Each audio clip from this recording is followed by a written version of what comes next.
Darkness falls early. Ben Carter wiped down the worn counter for the 10th time that evening, his weathered hands moving in the same circular motion they had for 27 years.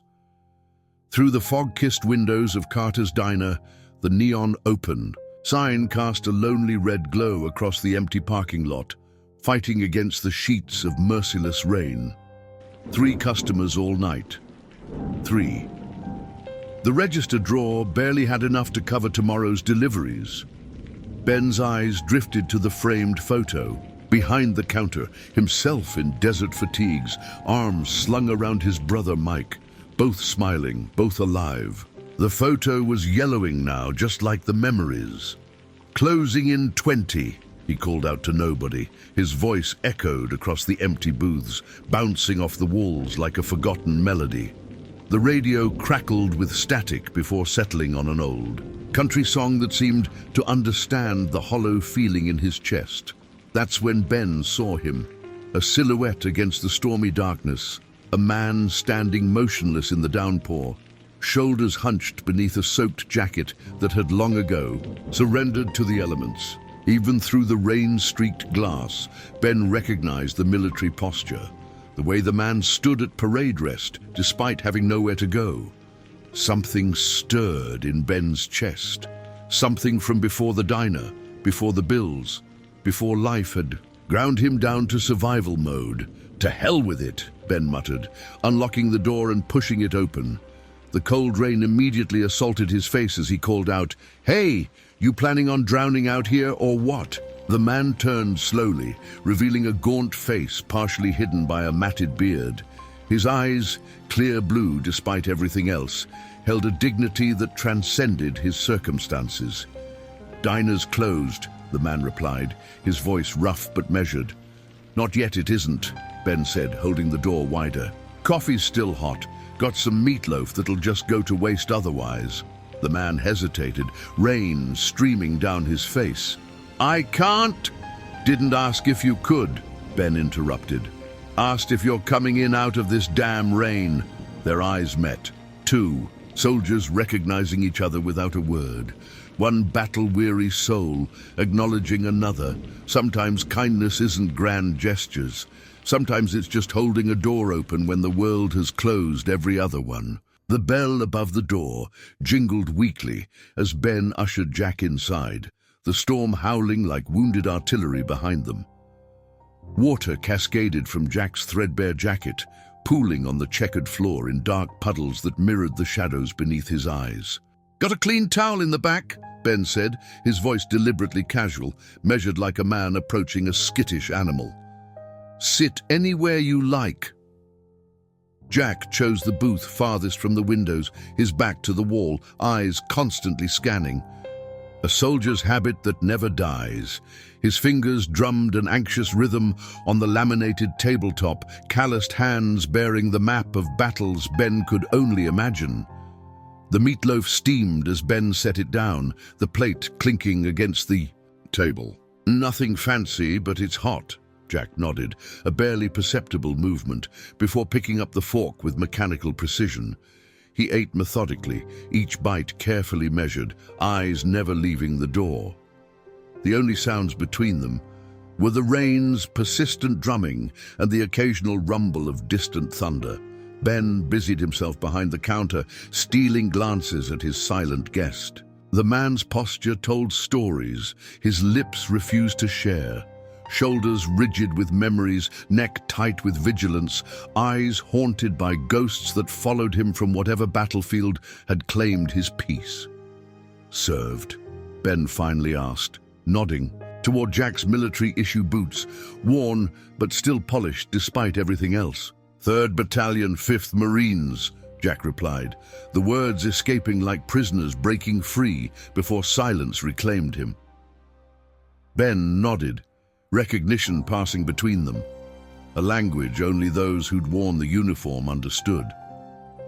He didn't ask where Jack had been, what he'd seen, or why he now carried his life in a weathered backpack. Some questions cut deeper than kindness can heal. Instead, Ben refilled Jack's coffee cup and turned on the small television behind the counter, volume low. white noise to fill the space between them. Got a cot in the back office, Ben mentioned later, wiping down the last of the tables. Not much, but it's dry. Storm's supposed to last till morning. Jack's eyes, sharp blue islands in a sea of exhaustion, finally met Ben's. No gratitude was spoken. None was needed. Dignity doesn't require words. Sometimes the greatest respect we can offer another human being is the gift of undemanding presence, the quiet acknowledgement that their silence holds stories they aren't ready to tell, and that's okay. The morning light sliced through the blinds, painting harsh stripes across Carter's diner as the breakfast regulars filtered in. They came like clockwork. Same faces, same orders, same complaints about the weather, politics, and the changing town. But today, their eyes locked onto something new. Jack, sitting quietly in the corner booth, nursing a cup of coffee Ben had poured him at dawn. "That him?" Earl Matthews's voice carried across the diner, intentionally loud as he leaned against the counter. "The vagrant you let sleep here last night?" Ben continued flipping pancakes, his face a practiced mask of indifference. "His name's Jack," Earl snorted, adjusting his trucker cap. "Since when did Carter's become a homeless shelter? Bad enough business is slow without scaring away what customers we got left." The words hung in the air, sharp and accusing. Several heads nodded in agreement, Mayor Wilson's wife among them, her diamond earrings catching the light as she whispered, behind her hand, to the bank manager beside her, Linda, who'd worked the morning shift for 15 years, slammed a coffee pot down harder than necessary. "That vagrant has more dignity in his pinky finger than you got in your whole body, Earl." Her eyes flashed with the fire that had carried her. Through raising 3 kids alone after her husband walked out. And he's a veteran. Show some respect.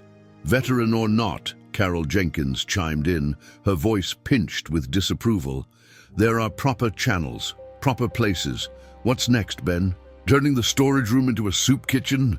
Ben wiped his hands on his apron and finally turned to face them all. The diner fell silent, not because he raised his voice, but because he lowered it. "My father built this place after Korea," he said, each word measured like ingredients in a recipe. "Said a man should be judged by how he treats those who can. Offer him nothing in return." His eyes swept across the familiar faces, neighbors he'd known his entire life. "Jack stays as long as he needs. Anyone who has a problem with that is welcome to find another place for their morning coffee." The tension crystallized, splitting the room into currents of judgment and mercy. Linda stood firmly behind Ben, chin raised in silent solidarity.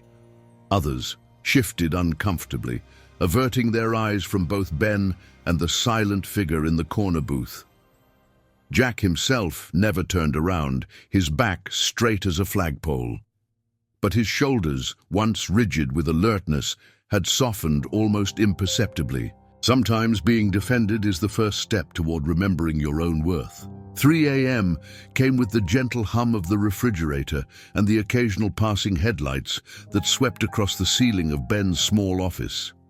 He stirred on the old pull-out couch, the springs protesting beneath him. He'd insisted Jack take the cot, a better option than the sagging cushions he now laid upon. Ben's eyes adjusted to the darkness as he glanced toward the cot in the corner. Empty. The blanket was folded with military precision, corners squared perfectly.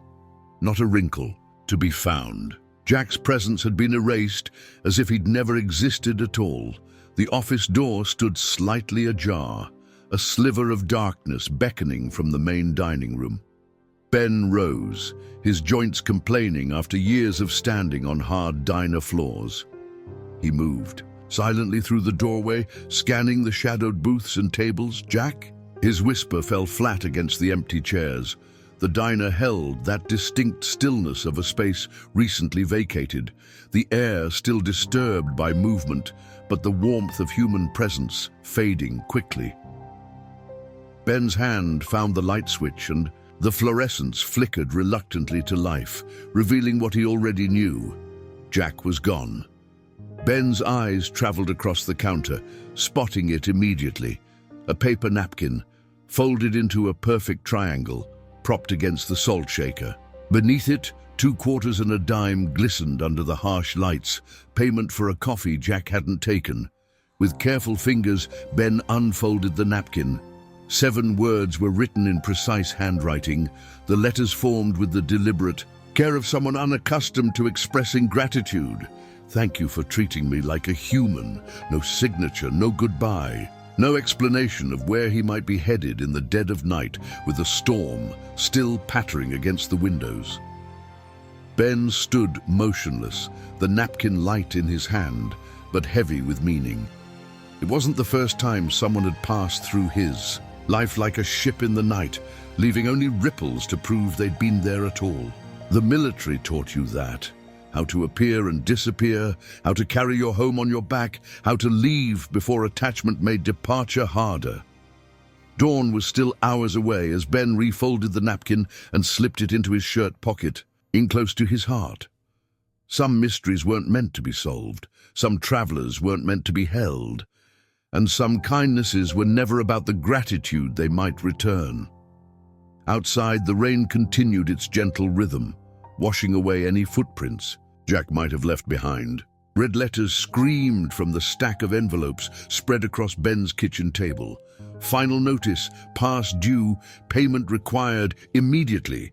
Each one a wound, each one a judgment, each one a nail in the coffin of his father's legacy. Outside, another storm gathered, nature's cruel mockery of the tempest raging inside his weathered heart. The bank manager's words still echoed in his mind from that morning. "I'm sorry, Mr. Carter, but given your current financial situation and declining revenue, First National simply can't approve this loan." The man's voice had been professionally sympathetic, but his eyes had already moved past Ben to the customer waiting behind him. Someone worthy of the bank's faith, someone whose dreams weren't drowning in red ink. Ben's fingers trembled as he sorted the bills by urgency: electricity, property tax, property, supplier invoices, insurance, the unglamorous arithmetic of a dying business. He reached for the ledger, the same leather-bound book his father had used, each page bearing the weight of family history. The neat columns of numbers told a story, more honest than any he could tell himself.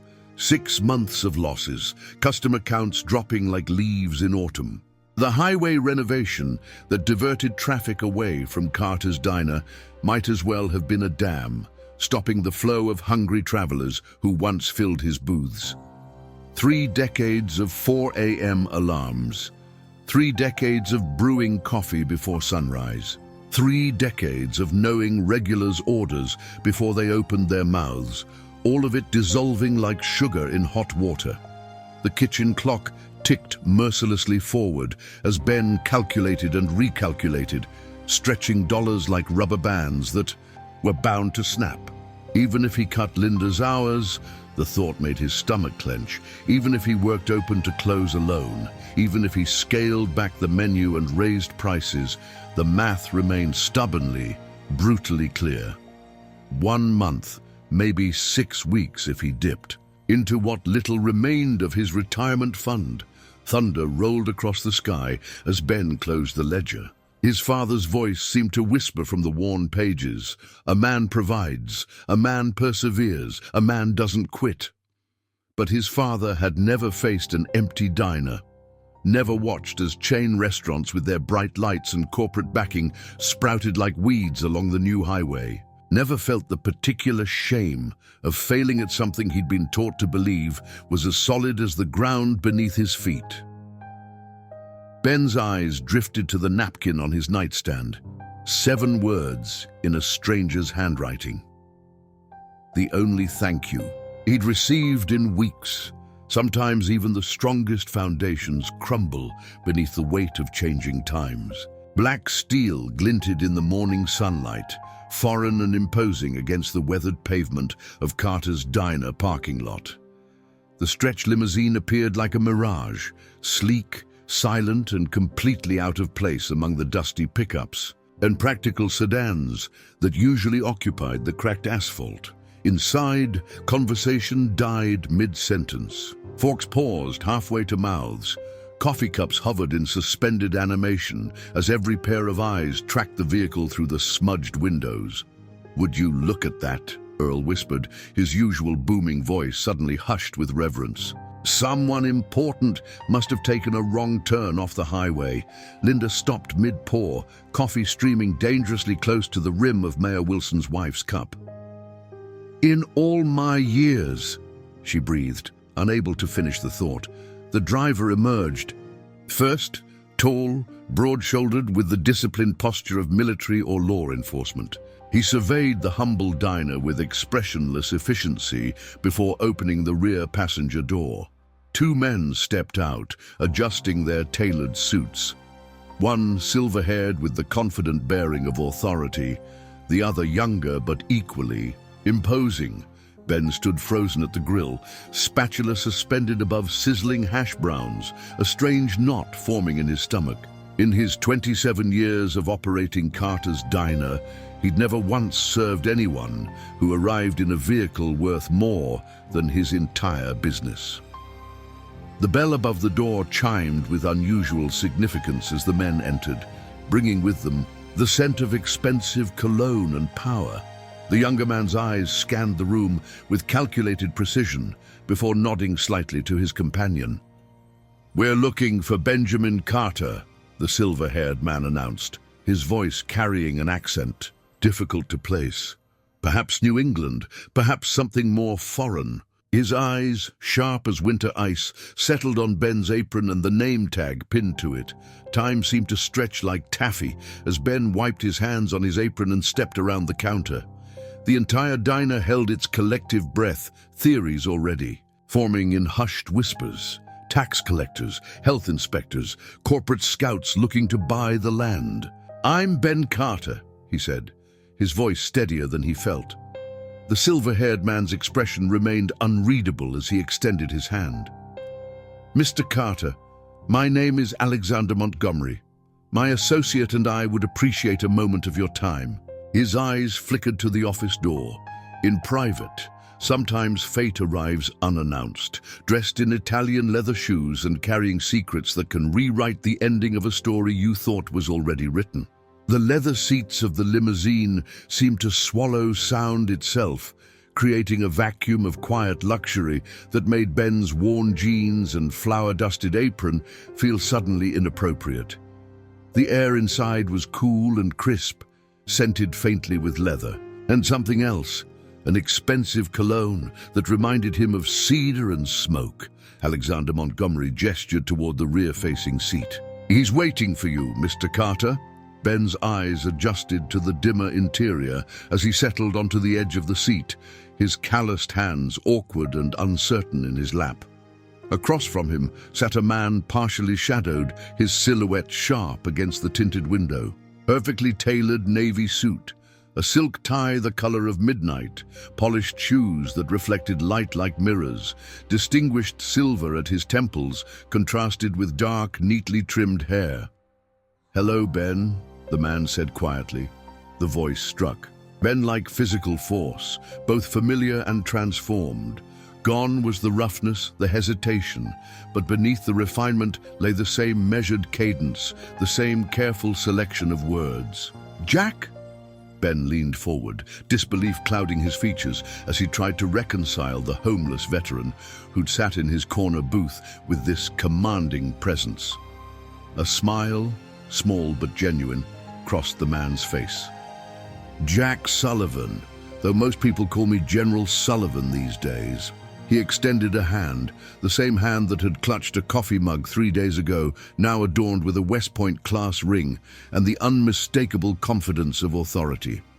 Ben's mind raced through fragments of their brief interaction, Jack's military posture, his disciplined mannerisms, the way other veterans at the counter had seemed to instinctively recognize something in him that Ben had missed.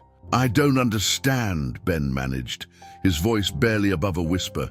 General Sullivan's eyes, those same piercing blue eyes that had scanned every exit in the diner, now held Ben's gaze with unwavering intensity. "Once a year, I step away From the uniform, the title, the security detail, I become invisible again, just another forgotten veteran. His voice softened. It keeps me honest, reminds me who I'm serving and what's at stake. He reached into his suit jacket and withdrew. A familiar napkin, the creases now permanent, the handwriting unmistakable. Most people see a homeless veteran and look away. Some offer spare change out of guilt. A few buy a meal out of duty. The general carefully refolded the napkin. But you, Ben Carter, you offered dignity without recognition, kindness without expectation, respect without knowing who I was. Sometimes the most accurate measure of a person's character is what they do when they believe no one important is watching. The limousine idled quietly, its engine a mere whisper beneath the revelation hanging in the air between them. Outside, curious faces pressed against the diner windows, speculation spreading like wildfire among the morning regulars. Inside the vehicle, time seemed suspended as Ben struggled to process what he was hearing. "Colonel Jack Whitmore," the man said, formally introducing himself with a slight nod. "United States Marine Corps, retired."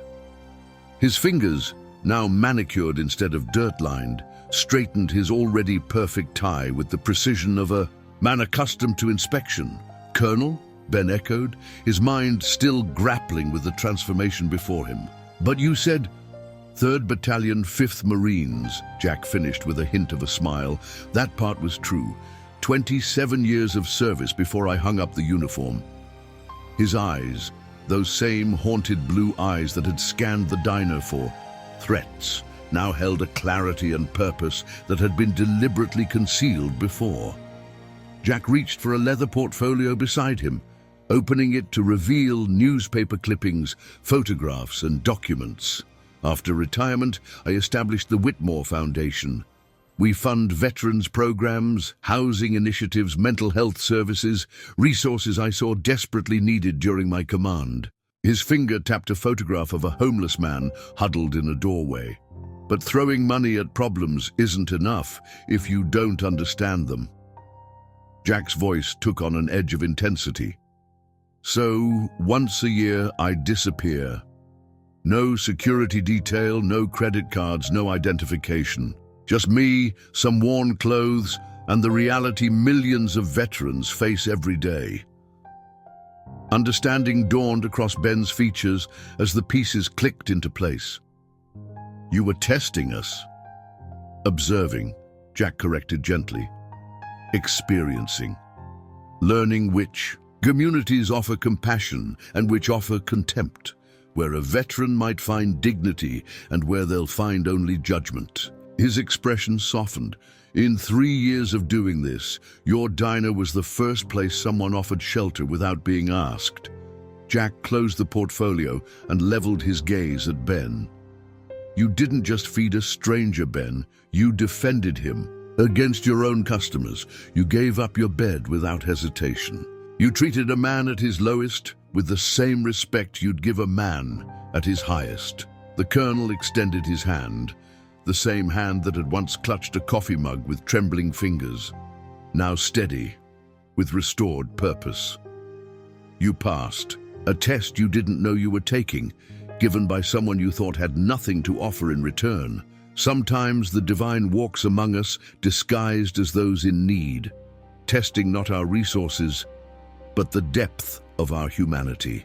Morning light streamed through the limousine windows, casting golden patterns across the leather interior as Colonel Whitmore reached into his suit jacket. The movement was deliberate, almost ceremonial, as he withdrew a sleek silver pen and a checkbook bound in burgundy leather. "Your diner isn't just a business, Ben," Jack said, his voice carrying the weight of command even in its gentleness. "It's a landmark of compassion in a world that's forgotten the meaning of the word." Ben's weathered hands gripped his knees, his shoulders stiff with the pride of a man unaccustomed to charity. "I appreciate the thought, Colonel, but I don't need—" "This isn't charity," Jack interrupted, his blue eyes flashing with the same intensity they'd held when he'd first entered the diner 3 nights ago. This is investment in a rare commodity, genuine human decency. The scratch of pen against paper filled the silence between them as Jack wrote with precision, the amount hidden by his hand. When he tore the check free and extended it toward Ben, the number written there seemed to hover in the air between them. Impossible, surreal, life-altering. "This should cover your outstanding debts," Jack said matter-of-factly, as though he hadn't just written a sum that represented more money than Ben had seen in years. With enough left over to provide some breathing room. Ben stared at the check, unable to form words, his calloused fingers trembling slightly as they reached for the paper. "And the Whitmore Foundation would like to fund a complete renovation of Carter's Diner," Jack continued, as casually as if discussing the weather.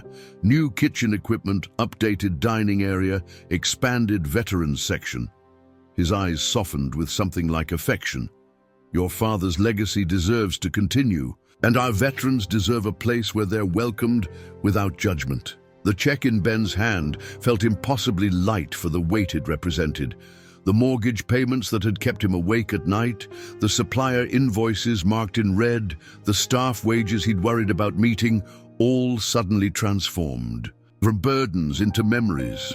"I don't know what to say," Ben managed finally, his voice rough with emotion. Jack smiled, a genuine smile that transformed his face, erasing the hard edges of command. "When I walked into your diner, I was invisible. You saw me anyway." He gestured toward the check. "That's not payment, Ben. You can't put a price on dignity. It's merely removing obstacles so you can keep offering to others what you offered. To me, sometimes the universe balances its scales in ways we never expect, returning kindness not to where it's deserved, but to where it's needed most." The news spread through Carter's Diner like wildfire, crackling from booth to booth, igniting expressions of disbelief, joy, and something harder to name. A particular kind of shame that comes from witnessing generosity you've done nothing to deserve. The morning rush had frozen in place when Ben returned from the limousine, his face a canvas of emotions too complex to read. Linda was the first to break the stunned silence, her weathered hands flying to her mouth as Ben quietly shared what had transpired. "You mean that man, the veteran, was actually Colonel Whitmore? The Colonel Whitmore?" Her eyes widened, glistening with sudden tears. "And he's saving the diner?" Ben nodded, the check still folded carefully in his pocket, its presence radiating through the fabric like heat. Full renovation, veterans section, everything. The joy that exploded across Linda's face was incandescent. 30 years of loyalty, validated in a single moment. She had stood by this place through blizzards and slow summers, through Ben's father's passing, through her own hardships. Her laughter, bright and startling, rang through the diner like a bell announcing redemption. But not everyone shared her unbridled joy. Earl shifted uncomfortably on his stool, his usual bluster deflated into something resembling contrition. Carol Jenkins suddenly found her coffee cup fascinating, unable to meet Ben's eyes. Mayor Wilson's wife fidgeted with her diamond earrings, their sparkle somehow diminished in the morning light. "I had no idea he was someone important," Carol finally ventured, her voice pitched higher than usual. "If I'd known—" "That's exactly the point, isn't it?" Ben interrupted, his voice gentle, but firm. "He wasn't someone important when he walked through that door. He was just a man who needed shelter from the rain." The silence that followed hung heavy with recognition, of opportunities missed, of judgments hastily made, of the invisible ledger where humanity is measured not by grand gestures, but by daily choices. Ben's gaze swept across the faces he'd known for decades, neighbors and customers suddenly confronted with the reflection of who they truly were. "Colonel Whitmore didn't reward me for recognizing him. He rewarded this place because no recognition was needed." He placed his hand on Linda's shoulder, acknowledging her unwavering support. before addressing them all once more. Kindness isn't a transaction. It's a choice, one we make without knowing if it will ever come back to us. Outside, workers were already measuring the diner's facade, preparing for transformation. But inside, a different kind of renovation had begun. The quiet dismantling of assumptions that had stood unchallenged for far too long. Sometimes the most powerful lessons arrive without warning, teaching us not who others are, but who we have become. Dawn broke differently at Carter's Diner now. The familiar symphony of metal against metal, of drills whirring and hammers pounding, created a strange music of rebirth. Yellow caution tape encircled the building like a chrysalis, promising metamorphosis. What had stood unchanged for decades was now in glorious upheaval. Ben watched from across the street, coffee in hand, as workers swarmed over the property. The old neon sign, its letters long flickering with uncertainty, had been carefully removed. In its place would stand something new, but intentionally aged, preserving the soul of his father's vision while breathing fresh life into tired bones. "They're keeping the counter," Linda called excitedly, joining him on the sidewalk. Her face was radiant with possibility, years seeming to fall away with each passing day of construction. "The foreman says they're just refinishing it, keeping all the original wood, the architectural plans, spread across a makeshift table in what had been the parking lot, revealed a future neither of them could have imagined weeks before. Expanded. Kitchen with state-of-the-art equipment, comfortable booths, energy-efficient lighting. But most meaningful was the dedicated Veterans Corner. A space designed with both privacy and community in mind, complete with a small library and resources. For those who had served, what had begun as physical transformation had rippled outward. The local paper ran a feature story.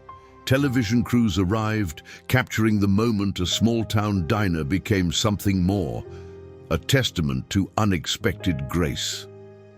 "We're doubling the staff," Ben explained to the reporter, his voice steady with newfound purpose, better wages, health benefits, and every veteran eats free on Wednesdays.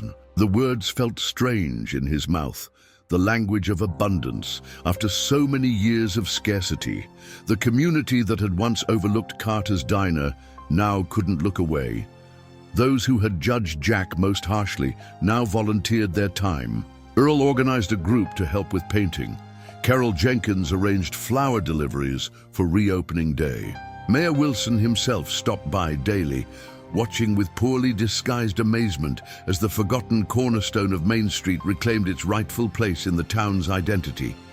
Each evening, Ben walked through the half-finished space, running, his fingers along partially completed walls, imagining the conversations that would fill this new iteration of his father's dream. The diner had always been more than a business.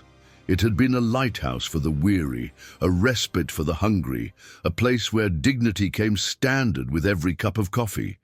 Now it would be that again, but amplified, strengthened, renewed. Sometimes, the most profound transformations don't erase what was, but rather reveal what was always meant to be. Camera lights blazed inside Carter's Diner, transforming the humble space into something almost theatrical. Ben shifted uncomfortably in the same booth where Jack had sat that rainy night, now facing a reporter whose professionally sympathetic smile never quite reached her eyes. Her questions had been relentless for 20 minutes, probing for emotion, for dramatic details, for the kind of sound bites that made viewers reach for tissues. "So, tell us again, Mr. Carter. You had no idea who this homeless man really was."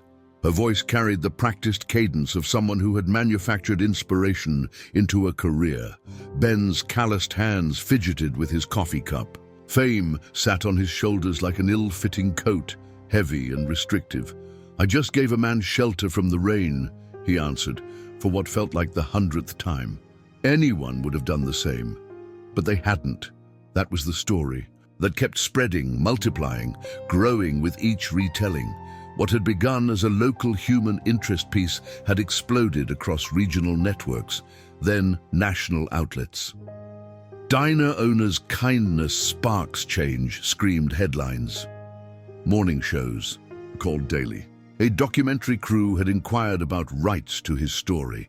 Outside, a small crowd had gathered, not customers but spectators.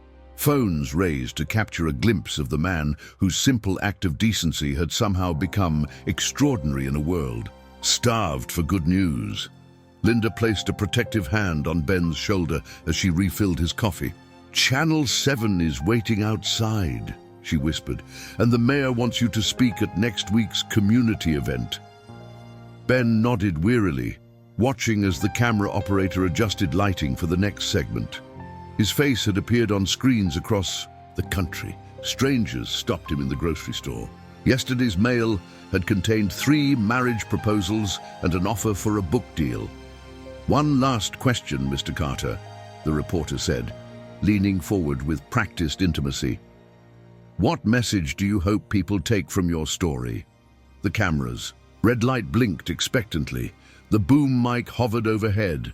The crew held their collective breath, anticipating something quotable, something they could package into 30 inspirational seconds. Ben looked down at his hands.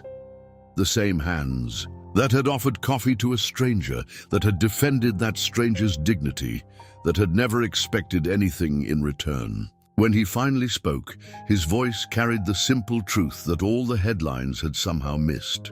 "I'm not the hero of this story," he said quietly. "The real story is how rare basic human decency has become. So rare that when someone simply does the right thing, we turn on spotlights and roll cameras. Sometimes true recognition comes not in being celebrated for who we are, but in being reminded of who we all should be." Blueprints and possibilities spread across the polished oak table in Carter's Diner's newly renovated back office. The space still smelled of fresh paint and purpose, sunlight streaming through windows that hadn't existed a month before. Bidushi traced his finger along the carefully drafted plans, following the path of an idea that had begun as a whisper and now demanded voice. "We'll start with 5 positions here," Colonel Whitmore explained, his military precision evident in the meticulous details before them. "Kitchen staff, servers, management training, but that's just the beginning." His blue eyes, the same that had once scanned this diner for threats from a homeless man's perspective, now gleamed with the fire of creation. Ben nodded, seeing beyond the papers to the lives they represented. "And the other businesses on Main Street. 17 have already committed," Jack confirmed. "The hardware store needs skilled labor. The auto shop needs mechanics. The new tech company needs security personnel." He smiled, a genuine expression that transformed his commanding presence into something warmer. "Veterans have skills, Ben. They just need someone willing to see past the struggles of transition." What they were building went beyond employment. It was resurrection. Second chances would provide training, mentorship, housing assistance, and most importantly, community to those who had served their country only to find themselves adrift upon return. The diner would serve as both headquarters and heart, pumping life into a program designed to restore dignity one veteran at a time. Outside, Linda was already training their first hire, a former army medic named Michael, whose steady hands had once saved lives in Afghanistan and now carefully balanced plates of comfort food. His laughter, something his family hadn't heard in years, occasionally drifted through the door, evidence of healing neither medication nor therapy had fully achieved. "This is bigger than both of us now," Ben observed quietly. Jack placed a hand on his shoulder, the gesture of a man who had led troops into battle and now led them home. "That's how you know it's worth doing." The afternoon light cast long shadows across the plans as the 2 men continued refining details, neither fully acknowledging what was evident to everyone else. How this unlikely partnership between a Diner owner and a decorated colonel had forged something that would outlast them both. Ben glanced through the office window at the bustling diner beyond. 3 veterans in various stages of training moved with increasing confidence among the tables. Their eyes, once downcast like Jack's had been that rainy night, now met the world straight on. Sometimes our greatest legacy isn't what we build for ourselves, but what we build for others to continue building long after we're gone. Winter descended early that year, harsh and unforgiving.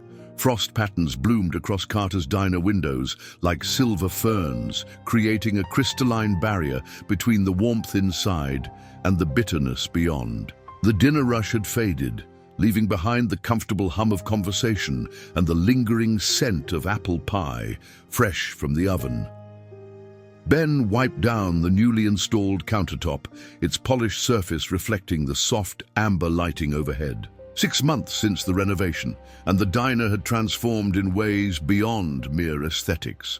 5 veterans now staffed various positions, their initial uncertainty replaced by confident routines. The free Wednesday meals program had become a community fixture, drawing servicemen and women from 3 counties. The bell above the door chimed, carrying in a gust of frigid air that momentarily silenced the room. Ben glanced up, his greeting dying on his lips as recognition dawned. Earl Matthews stood in the doorway, barely resembling the man who had once held court at the corner table each morning. His trademark trucker cap was gone, replaced by several days of unwashed hair. His jacket, once crisp with self-importance, hung from his frame like borrowed clothing. Most striking was the absence of his swagger, that particular confidence. Of a man who believed himself untouchable, Linda's sharp intake of breath was audible from across the room. Michael, the former army medic now managing the evening shift, straightened protectively behind the counter. Earl's eyes remained fixed on the floor, shame radiating from him in almost visible waves. "I should go," he muttered, already turning, back toward the door and the merciless night beyond. "Coffee's fresh," Ben said evenly, his voice carrying across the space between them. "And we've got meatloaf left. Special tonight, comes with 2 sides." Earl froze, his hand on the door handle. When he finally turned, his face bore the raw vulnerability of a man who had lost everything. His trucking business liquidated, his home foreclosed, his family's patience exhausted. "I can't pay," he admitted, the words scraping against his throat like gravel. Ben simply nodded toward an empty booth. "Didn't ask if you could." The echo of his own words from months ago, the very same ones he'd spoken to Jack on that rainy night, hung in the air between them, a bridge spanning a chasm of pride and regret.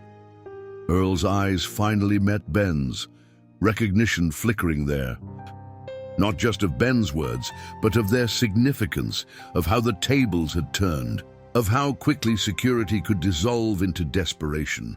Ben simply poured a cup of coffee and placed it on the counter. No smugness. No satisfaction at karma's perfect circle. Just coffee, served hot, and dignity. Served without condition.